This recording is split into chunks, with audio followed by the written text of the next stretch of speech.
Magandang araw o gabi sa lahat ng mga tagapakinig sa channel na ito.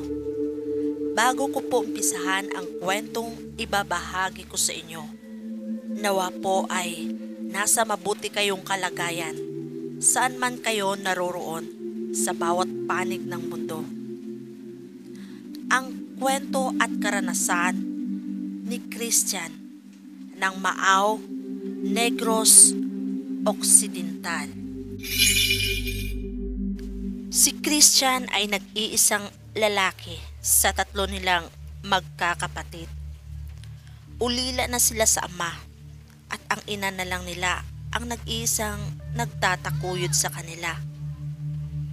Nang nagkaedad na itong si Christian, naaasahan na rin ito ng nanay niya na nakakatulong din sa kanila. Ang nature ng hanap buhay nila ay sa isang farm.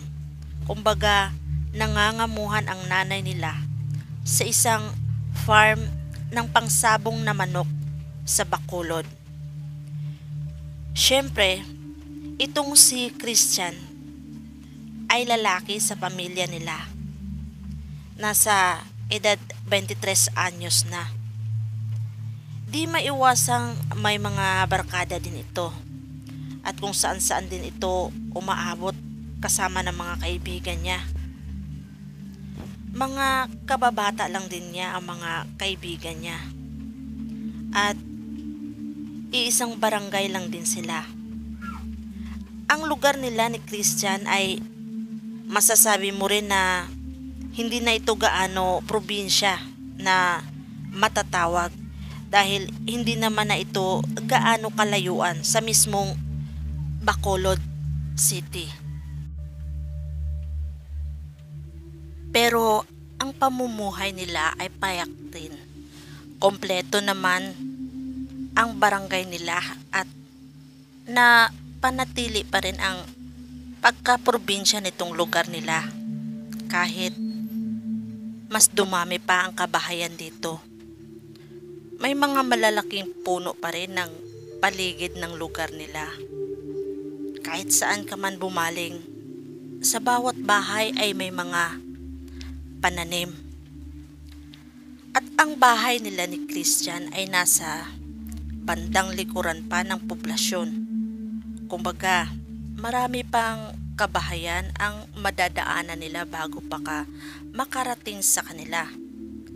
At sa bahagyang likuran pa ng mga kabahayan ay may mga malalaking puno pa ng mga prutas katulad ng mga malalaking puno ng mangga, santol at iba pang puno ng mga prutas. At lalo pa kapag makarating ka mismo sa bahay nila ni Christian ay may madadaanan ka pa na napakalaking puno pa rin ng mangga at may mga balita din doon sa kanila na may mga bantog din sa kanila na mga aswang. Pero itong si Christian ay sanay na kung umuwi ng gabi at isa pa, taglugar na talaga siya at bukod sa sanay na at kabisado niya ang lugar nila ay malakas din ang dungan nitong si Christian. Maliit lang din siya na tao. Animoy baliwala lang sa kanya kung may mga kababalaghan o katatakutan siyang mai-encounter. May mga ganun lang talaga na tao. Yung tipong smooth lang ang pagsasalita na pasimple lang pero malalakas lang din ang loob talaga nila. Nang isang gabi, nasa lamayan sila ni Christian kasamang mga kaibigan niya dahil namatay ang tatay ng isa nilang kaibigan. Naglalaro sila ng braha nang napalalim na ang gabi. Mag-aalas 11 na ay biglang namatay ang ilaw sa lugar nila. Nagkaroon ng brownout sa barangay nila, kung kaya naging tahimik ang kapaligiran at sobrang dilim ng paligid nila. Mag-aalas 12 na ng gabi nang napagpasyahan ni Christian na umuwi na lang, at ganun din ng mga kasamahan niya o ng mga kabarkada niya. Sa paglalakad nila sa malaking daanan kasama niya ang mga kabarkada niya, ay marami din sila, siguro mga 6 sila, at nagkahiwalay-hiwalay lang sila ng malapit na sila sa kanilang mga bahay. Nagkakahiwalay na yung mga daanan nila, kumbaga. At hanggang si Christian na lang mag-isa na pumasok sa isang iskinita na napakadilim. Halos kinakapa niya na lang, pero kabisado niya naman ang daanan. Yun nga lang, sobrang dilim lang talaga ng paligid dahil nga sa dagdagan pa rito na may maraming puno nga. Maya-maya, nang nakalagpas na siya sa isang kanto, ay naririnig na niya ang alulong ng mga aso na sa bandang malapit sa bahay nila. 2 liko pa ng isang maliliit na iskinita bago makarating sa iskinita na papunta o tumbok sa bahay nila ni Christian. Bubungad sa daanan na iyon ang malalaking puno, dahil ang kabahayan sa bandang likuran nila ni Christian ay may mga kakahuyan. Sa probinsya ay ganun, malalawak ang bakuran at yung payak lang na pamumuhay. Kawayan lang din ang bakod nila at napapaligiran ng malalaking puno. At doon na, nang nasa daanan na si Christian na papunta sa bahay nila, dahan-dahan lang siya dahil sobrang dilim ng dinadaanan niya. Hindi naman gaano maliwanag ang buwan, pero sapat na sana ang liwanag sa dinadaanan niya kung hindi ito natatakpan ng malalaking puno. Habang dahan-dahan na naglalakad si Christian ay nakafocus lang siya sa inaapakan niya, dahil may malalaking bato sa dinadaanan nila. Baka ay matalisod siya o madulas dahil umulan sa kanila. Isang araw ang nakalipas at hindi pa gaano natuyo ang lupa, dahil nga sa hindi naaaninagan ng araw masyado ang dinadaanan nila. Dahil nga sa mga puno, dagdagan pa ng may mga iyapak ng kalabaw na nagkabutas-butas ang daanan. Nang nasa 3 bahay na lang ang madadaanan ni Christian, nang narinig na niya naman ang nakakakilabot na alulong ng mga aso sa bandang bahay nila o malapit lang talaga sa bahay nila. Bago kasi makarating sa mismong bahay nila ni Christian ay may isang bakanting bahay o walang tao na nakatira, at katabi lang nila ito. At may napakalaking puno ng mangga bago pa man makapasok sa mismong bakuran ng bahay nila ni Christian. Nang nakarating na si Christian bago pa siya papasok sa bakuran nila ay bigla na lang may naaninag siyang nakaputi. Nakatayo sa kung saan ay dapat na papasok si Christian. Doon nagsipag-alulong ang mga aso.